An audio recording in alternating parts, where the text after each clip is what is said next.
જોડી નમ્ર નિવેદન કરું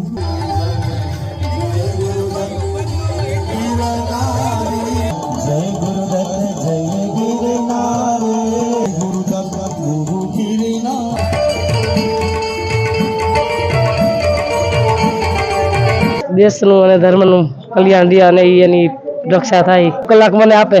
બરોબર. 100 કલાક તમે 100 કલાક આપે બસ. બરોબર. શું કરવાના 100 કલાકની અંદર તમે? 100 કલાકની અંદર બસ એમ કે ગુજરાતની પણ નહીં આખા દેશની કોઈ ગરીબાઈ નાબૂદ કરી દો એમ. ગૌ માતા હર હર